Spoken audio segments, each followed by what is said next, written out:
할렐루야, 11월 19일 수요일 아까베 시간이 돌아왔습니다. 오늘은 호세아 1장 1절부터 11절까지의 말씀을 통해서 이름을 통해 말씀하시는 하나님이라는 제목으로 함께 말씀 나누겠습니다.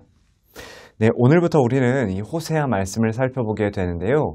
우리는 먼저 이 1절을 통해서 당시 호세아 선지자가 어떤 시대를 살았는지를 대략적으로 확인할 수 있습니다. 1절을 보시면 우시아와 요담과 아하스와 히스기야가 이어 유다 왕이 된 시대, 곧 요아스의 아들 여로보암이 이스라엘 왕이 된 시대에 부에리의 아들 호세아에게 임한 여호와의 말씀이라 라고 이야기를 하고 있습니다.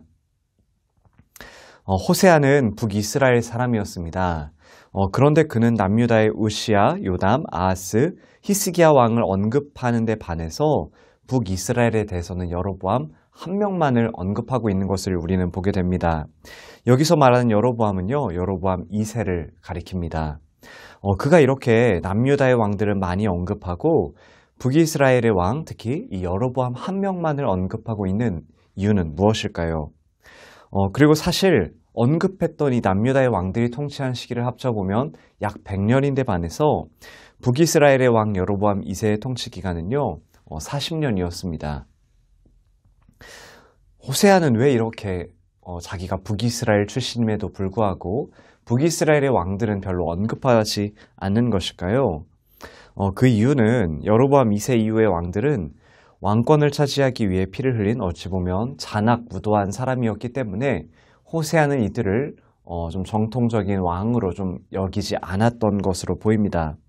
다시 말해서 선지자는 이들을 왕이라기보다는 폭력적인 불량배와 같은 자들로 여겼기에 북이스라엘 왕들은 여로보암 2세를 제외하고는 언급하지 않았던 것이었습니다.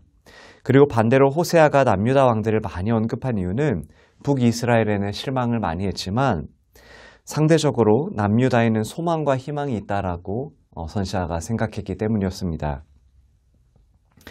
그래서 그는 남유다는 북이스라엘보다 더 오래 지속될 것이라는 확신과 소망 속에서 남유다의 왕들을 나열했던 것이었습니다.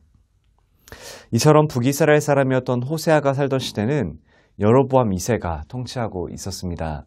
여로보암 2세는 사실 뛰어난 인물이었습니다. 그가 다스리던 시대는 경제적으로 번영했고 다윗과 솔로몬에 비견할 정도의 황금 시대였습니다.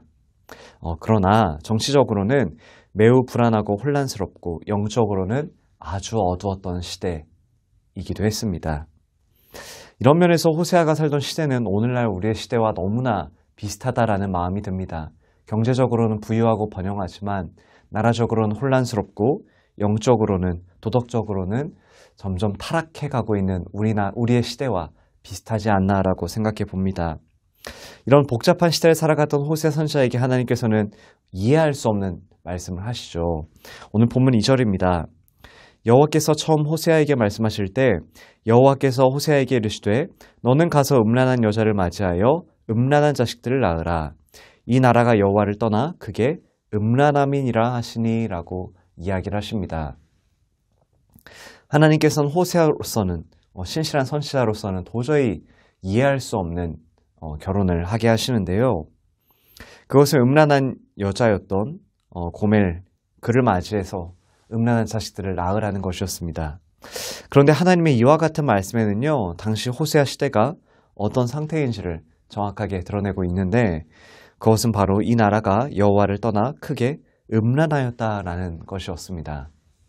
이처럼 하나님께서는 호세아의 결혼을 통해서 현재 이스라엘의 현실에 대한 하나님의 마음을 전해주고 싶어 하셨습니다. 그렇다면 하나님께서는 음란한 이스라엘 백성들에게 어떤 메시지를 전해주고 싶어 하셨을까요? 그것을 우리는 오늘 호세아와 이 고멜이 낳은 3명의 자녀들을 통해서 확인할 수 있습니다. 먼저 첫 번째 자녀의 이름은 4절에서 확인할 수 있는데요. 여호와께서 호세아에게 이르시되 그의 이름을 이스르엘이라 하라. 조금 후에 내가 이스르엘의 피를 예후의 집에 갚으며 이스라엘 족속의 나라를 패할 것임이니라 라고 이야기를 하고 있습니다. 여러분, 예후가 누구였습니까? 예후는 아합의 아내였던 이세벨과 그 아합의 아들들 죽였던 사람이었죠. 하나님께서 허락하시고 지지하셔서 예후는 그 아합의 집을 멸하는데 쓰임받았던 인물이었습니다. 그런데 하나님께서는 왜 이스르엘의 피를 예후의 집에 갚겠다라고 말씀하고 계시는 걸까요?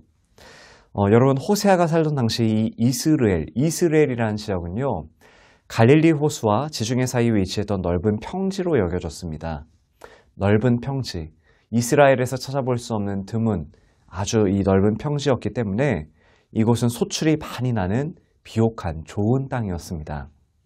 그래서 이 땅을 두고 수많은 싸움이 벌어졌는데 하나의 예를 들어본다면 아합의 아내였던 이세벨이 나봇을 죽이고 포도원을 차지했던 곳이 바로 이스라엘 지역이었습니다. 한마디로 이곳은 비옥한 땅임과 동시에 이 비옥한 땅을 차지하기 위한 칼과 피가 낭자했던 땅이었다라는 것이죠. 피로 물든 땅이 이 이스라엘이라는 곳이었다라는 것입니다. 그래서 이후 하나님께서는 예후를 통해서 이세벨과 아합의 아들들을 죽이는 일을 하셨습니다. 그런데 왜 오늘 말씀에서는 이스라엘의 피를 예후의 집에 갚겠다라고 말씀하고 계시는 걸까요? 그것은 예후가 처음에는 아합과 이세벨이 심어놓은 이 종교적인 독소들을 제거해서 하나님을 기쁘시게 했지만, 그러나 예후의 후손들, 잔인하고 많은 피를 흘리는 불의한 통치를 했기 때문에 하나님께서는 심판하시겠다라고 말씀하셨다는 것이었습니다. 결국 여기에 등장하는 이 하나님의 말씀은 피를 많이 흘리고 이 폭력적인 이것에 대해서 하나님께서 심판하시겠다라고 이야기하고 계신 것이었습니다. 그리고 둘째 자녀는 딸이었습니다. 그녀의 이름은 로르하마였는데요. 6절에서 이렇게 이야기합니다. 고멜이 또 임신하여 딸을 낳음에 여호와께서 호세아에게 이르시되 그의 이름을 로르하마라 하라. 내가 다시는 이스라엘 족속을 긍휼히 여겨서 용서하지 않을 것임이니라 라고 이야기를 하고 있습니다. 로르하마, 긍휼을 받지 못한다라는 뜻입니다. 여러분, 여기서 루하마라는 단어의 뿌리는요, 라함이라는 히브리어의 단어입니다. 라함이라는 말 기억을 하실까요? 라함은 여성의 자궁을 의미합니다. 다시 말해서 하나님께서 둘째 자녀의 이름을 로루아마라고 말씀하신 것은요, 내가 지금까지 이스라엘을 마치 어머니가 자궁에 아기를 품듯 사랑한 것처럼 사랑했지만 더 이상 생명을 품은 그 사랑을 이스라엘에 보여주지 않겠다라는 하나님의 뜻입니다. 그리고 이것은 구체적으로는 북이스라엘을 향한 하나님의 심판의 메시지였습니다. 그런데 여러분 6절을 보고 갑자기 7절을 보면요, 남유다가 갑자기 칼이나 전쟁, 말과 마병으로 구원한 것이 아니라 하나님께서 구원하시겠다라는 말씀이 등장하고 있습니다. 이것은 맨 처음 1절에서 이야기했던 북이스라엘보다는 아직 남유다는 소망과 희망이 남아있다라는 메시지로 우리는 이해하면 좋을 것 같습니다. 그리고 세 번째 자녀의 이름은 로암미였습니다. 아들이었는데요. 9절에서 이렇게 이야기하십니다. 여호와께서 이르시되 그의 이름을 로암미라 하라. 너희는 내 백성이 아니요 나는 너희 하나님이 되지 아니할 것임이니라 라고 이야기하고 있습니다. 하나님께서 이제 너희는 내 백성이 아니고 나도 너희의 하나님이 아니다. 하나님과 이스라엘의 관계가 끊어질 것이다 라는 이야기를 말씀하고 계시는 것입니다. 이스라엘이 더 이상 하나님의 백성이 아니라는 이름이라는 것입니다. 이처럼 하나님께서는 호세아와 음란한 여인이었던 이 고멜 사이에서 3명의 자녀를 낳게 하십니다. 그리고 이 3명의 자녀들의 이름을 통해서 하나님을 멀리 떠나 크게 음란했던 이스라엘 백성들을 향해서 말씀하고 계십니다. 그런데 갑자기 하나님께서는요, 10절과 11절을 통해서 이스라엘이 다시 회복될 것이다 라는 말씀을 하고 계시는데요. 10절을 보시면 이렇습니다. 그러나 이스라엘 자손의 수가 바닷가에 모래같이 되어서 헤아릴 수 없고 셀 수도 없을 것이며 전에 그들에게 이르기를 너희는 내 백성이 아니란 그곳에서 그들에게 이르기를 너희는 살아계신 하나님의 아들들이라 할 것이라 라고 이야기하고 있습니다. 이스라엘 자손의 수가 바닷가에 모래처럼 많아질 것이다.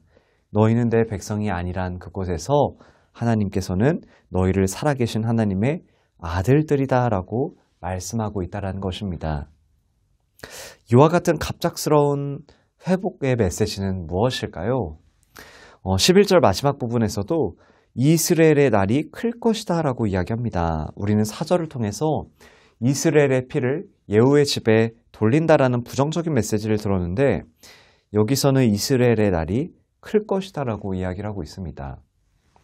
이와 같이 하나님께서 심판을 선언하신 후에 바로 회복을 약속하시는 것은 하나님의 심판이 어떤 것인지를 우리에게 다시 한번 말해줍니다. 하나님은 결코 당신의 백성들이 멸망하고 죽음으로 가는 것을 기뻐하시는 분이 아니라는 것이죠. 하나님께서 심판을 하시는 이유는 결국 회복을 위해서입니다.